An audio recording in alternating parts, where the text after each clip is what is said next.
جو اللہ کی بات مانتا ہے اسے بھی تم اللہ کے راستے سے روکتے ہو اور چاہتے ہو کہ وہ ٹیڑھی راہ چلے، حالانکہ تم خود اس کے راہ راست ہونے پر گواہ ہو۔ تمہاری حرکتوں سے اللہ غافل نہیں ہے۔ اے لوگوں جو ایمان لائے ہو، اگر تم نے ان اہل کتاب میں سے کسی ایک گروہ کی بات مانی تو یہ تمہیں ایمان سے پھر کفر کی طرف پھیر لے جائیں گے۔ تمہارے لیے کفر کی طرف جانے کا اب کیا موقع باقی ہے، جبکہ تم کو اللہ کی آیات سنائی جا رہی ہیں اور تمہارے درمیان ان کا رسول موجود ہے۔ جو اللہ کا دامن مضبوطی کے ساتھ تھامے گا وہ ضرور راہ راست پالے گا۔ اے لوگوں جو ایمان لائے ہو، اللہ سے ڈرو جیسا کہ اس سے ڈرنے کا حق ہے۔ تم کو موت نہ آئے مگر اس حال میں کہ تم مسلم ہو۔ سب مل کر اللہ کی رسی کو مضبوط پکڑ لو اور تفرقے میں نہ پڑو۔ اللہ کے اس احسان کو یاد رکھو جو اس نے تم پر کیا۔ تم ایک دوسرے کے دشمن تھے، اس نے تمہارے دل جوڑ دیے اور اس کے فضل و کرم سے تم بھائی بھائی بن گئے۔ تم آگ سے بھرے ہوئے گھڑے کے کنارے کھڑے تھے، اللہ نے تم کو اس سے بچا لیا۔ اس طرح اللہ اپنی نشانیاں تمہارے سامنے روشن کرتا ہے، شاید کن علامتوں سے تمہیں اپنی فلاح کا سیدھا راستہ نظر آ جائے۔ تمہیں کچھ لوگ تو ایسے ضرور ہی ہو رہنے چاہیے جو نیکی کی طرف بلائیں اور بھلائی کا حکم دیں اور برائی سے روکتے رہیں۔ جو لوگ یہ کام کریں گے وہی فلاح پائیں گے۔ کہیں تم ان لوگوں کی طرح نہ ہو جانا جو فرقوں میں بٹ گئے اور کھلی کھلی واضح ہدایات پانے کے بعد پھر اختلافات میں مبتلا ہوئے۔ جنہوں نے یہ روش اختیار کی وہ اس روز سخت سزا پائیں گے، جبکہ کچھ لوگ سرخرو ہوں گے اور کچھ لوگوں کا منہ کالا ہوگا۔ جن کا منہ کالا ہوگا ان سے کہا جائے گا نعمت ایمان پانے کے بعد بھی تم نے کافرانہ رویہ اختیار کیا، اچھا تو آپ اس کفران نعمت کے صلے میں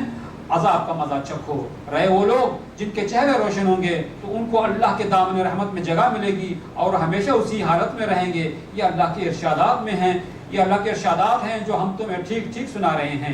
کیونکہ اللہ دنیا والوں پر ظلم کرنے کا کوئی ارادہ نہیں رکھتا۔ زمین و آسمان کی ساری چیزوں کا مالک اللہ ہے اور سارے معاملات اللہ ہی کے حضور پیش ہوتے ہیں۔ تو آیت نمبر 97 میں یہ بھی کہا تھا کہ اللہ تعالیٰ نے فرمایا تھا کہ ومن کفر فإن اللہ غنی عن العالمین، یعنی تمام لوگوں پر وہ تمام لوگ جن کے پاس اللہ کے گھر تک پہنچنے کی استطاعت ہے تو ان کے اوپر اللہ کے گھر کا حج کرنا فرض ہے، اور جو کفر کرے تو اسے معلوم ہونا چاہیے کہ اللہ سارے جہان والوں سے بے نیاز ہے۔ یہاں پہ یہ فإن اللہ غنی عن العالمین حج سے متعلق یا حج بیت اللہ سے متعلق یہ جان لیجئے کہ اللہ سبحانہ وتعالیٰ نہ صرف حج بلکہ تمام عبادات ان کا جب حکم دیتا ہے تو اس لیے نہیں دیتا کہ اس عبادت سے جب لوگ کریں گے تو اللہ کی بادشاہت میں کوئی اضافہ ہو جائے، بلکہ اس لیے ان کا حکم دیتا ہے کہ لوگوں کو خود اس کی احتیاج ضرورت ہے۔ اگر کوئی ایک آدمی بھی نماز نہ پڑھے، زکوٰۃ نہ دے، حج نہ کرے تو اللہ کی بادشاہت میں ایک سوئی کی نوک کے برابر بھی کمی ہونے والی نہیں ہے۔ فإن اللہ غنی عن العالمین، اللہ سارے جہان والوں سے بے نیاز ہے، یعنی اللہ کو تمہاری عبادت کی ضرورت حاجت نہیں ہے، بلکہ تمہیں خود اس بات کی حاجت ہے کہ تم اللہ کی عبادت کرو۔ تو یہ جو اللہ کی عبادت کی جاتی ہے اس کا فائدہ اللہ کو نہیں ہوتا بلکہ کس کو ہوتا ہے؟ عبادت کرنے والے کو ہوتا ہے۔ آگے اہل کتاب کو یہ پھر کہا کہ اہل کتاب یہ کیا رویہ ہے کہ تم اللہ کے راستے سے روکتے ہو ان لوگوں کو جو ایمان لائے ہیں، اور انہیں روکتے ہو یا کم از کم یہ کوشش کرتے ہو کہ ان کی راہ جو ہے ٹیڑھی کر دو، سیدھے جا رہے ہیں گھما دو، کہاں بھائی بیت اللہ جا رہے ہیں اور راستہ موڑ دیا کہ بیت اللہ ادھر ہے، مطلب ہے کہ کسی بھی دینی معاملے میں تو ان کا راستہ جو ہے تم ٹیڑھا کرنا چاہتے ہو یا کرنے کی کوشش کر رہے ہو، حالانکہ تم گواہ ہو اس بات کے کہ جو دین ان کے پاس ہے وہ دین برحق ہے۔ اور ساتھ ہی ساتھ اب یہاں پہ اہل ایمان کو جو ہے نا ان کی سازش، ان کی شرارت کے مقابلے میں تنبیہ کی جا رہی ہے کہ اے لوگوں جو ایمان لائے ہو، اگر تم اطاعت کرو گے، بات مانو گے ان لوگوں کی جو جنہیں کتاب دی گئی تھی، یعنی اہل کتاب کے ایک فریق کی بات مانو گے، تو یہ نہیں کہ تمہیں ہدایت کی طرف لے کر جائیں گے، وہ تمہیں گمراہی کی طرف لے کر جائیں گے، تمہاری ایمان کے بعد تمہیں واپس کفر کی طرف پلٹا دیں گے۔ اور بھلا یہ کیسے ہو سکتا ہے کہ تمہارے سامنے اللہ کی کتاب، اللہ کی آیات پڑھ کر سنائی جائیں اور تم کفر کا رویہ اختیار کرو، اور تمہارے درمیان اللہ کا رسول بھی ہے؟ مطلب یہ بہت ہی بڑا گناہ ہوگا کہ اگر کوئی ایمان لانے کے بعد یہودیوں کے چکمے میں آ کے اپنے ایمان سے دستبردار ہو کر یا پھر کر کفر کی روایت اختیار کرے، جبکہ اس کے سامنے اللہ کی کتاب پڑھ سنائی جا رہی ہے، اللہ کا نبی اللہ کا رسول موجود ہے، اور جان لو کہ جو اللہ کو تھام لے فقد ہدی الی صراط مستقیم، تو اسے صراط مستقیم مل گئی۔ اللہ کو تھامنے کا مطلب یہ ہے کہ اللہ ہی پر ایمان رکھنا، اللہ پر توکل رکھنا، اور اللہ کے دین کے ساتھ اپنے آپ کو جوڑ کر رکھنا، اسی پہ قائم رہنا، تو پھر اسے سیدھی راہ مل گئی۔ اور فرمایا کہ اے لوگو جو ایمان لائے ہو، اللہ سے ڈرو جیسا کہ اس سے ڈرنے کا حق ہے، اور تمہاری موت نہ آئے مگر اس حال میں کہ تم فرما بردار ہو، تم مسلمان ہو۔ مسلمان کا یعنی اپنے صحیح مفہوم ہے کہ تم اللہ کے فرما بردار ہو۔ تو یہ تقویٰ کی روش، خدا ترسی کی روش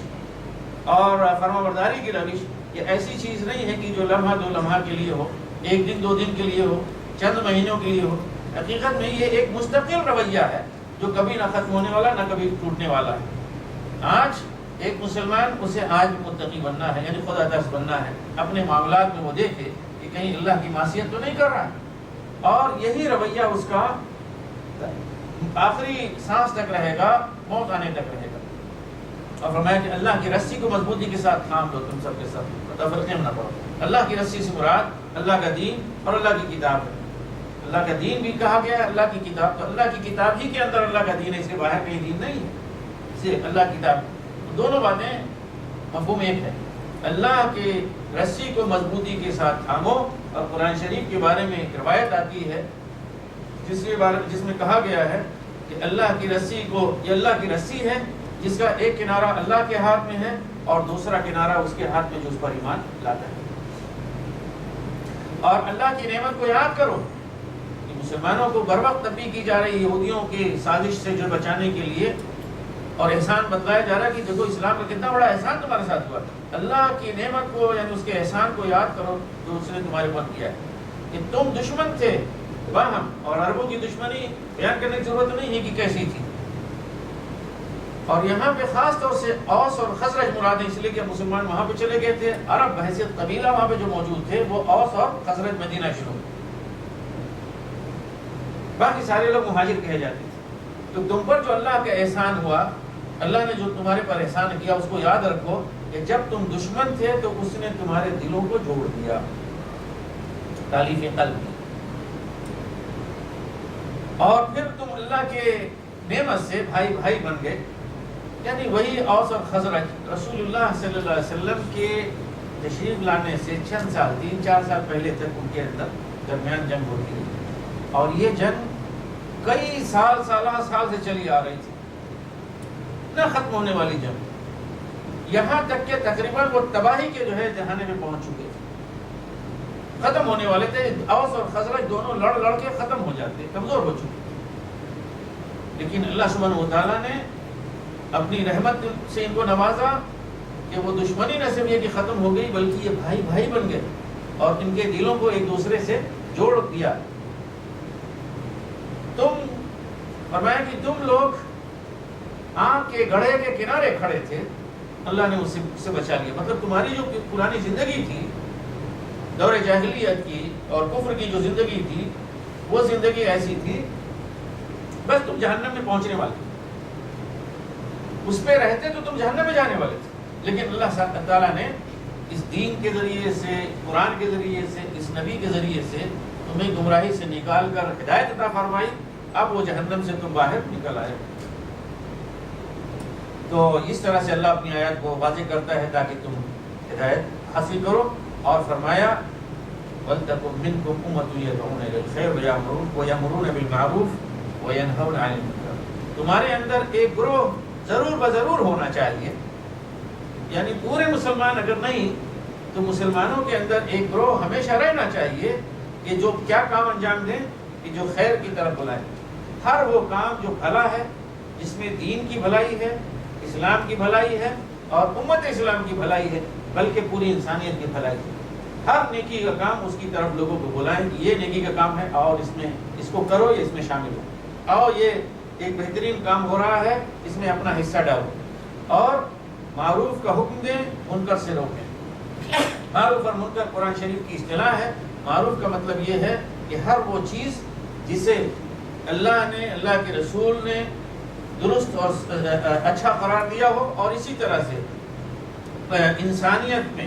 جو شرفا ہیں، شرفا کے ماحول میں اور معاشرے میں جو چیز اچھی اور بہترین سمجھی جاتی ہے، اور اسی طرح سے وہ چیز جس کے اچھے ہونے کی اللہ تعالیٰ نے فطرتاً انسان کو اس کا علم انسان کو جو ہے ودیت کیا، یعنی اس کی فطرت میں یہ بات ہے کہ یہ چیز صحیح ہے۔ مثلا کسی دین کسی کتاب کی ضرورت نہیں پڑتی کہ آگے بتائے کوئی کسی انسان کو کہ بھئی سچ بولنا بہت اچھی چیز ہے، یہ ہماری فطرت میں یہ ودیت چیز کی گئی،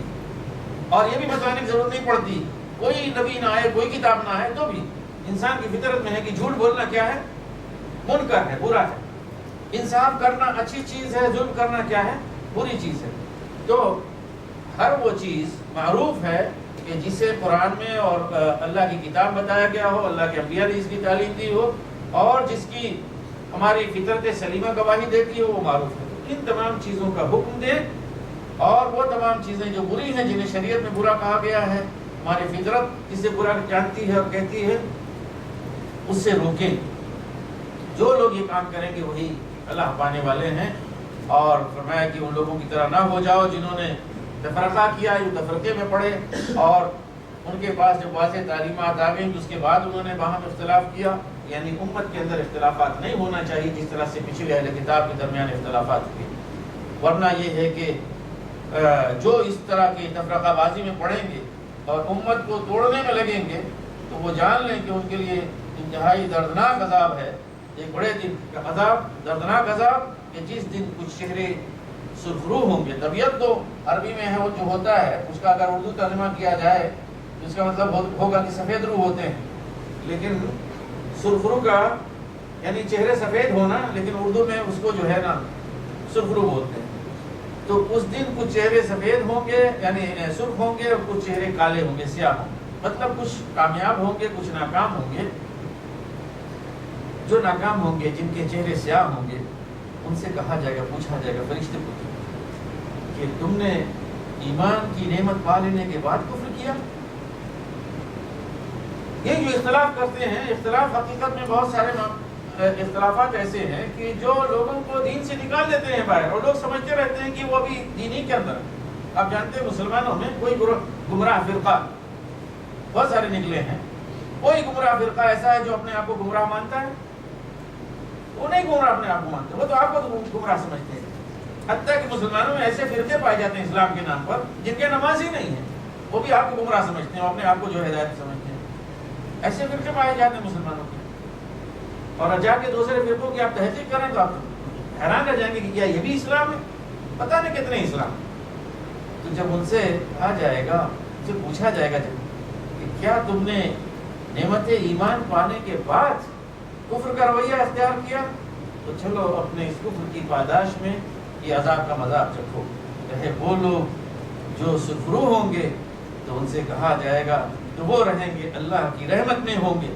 اللہ کی رحمت میں ہوں گے مطلب ہے کہ چاروں طرف سے اللہ کی رحمت ان کو گھیرے گا، کہیں سے کوئی پریشانی، دشمنی، کدورت اور کوئی چیز نہیں ہوگی، ہر ایک چیز دائیں بائیں اوپر نیچے دیکھیں تو اللہ کی رحمت ہی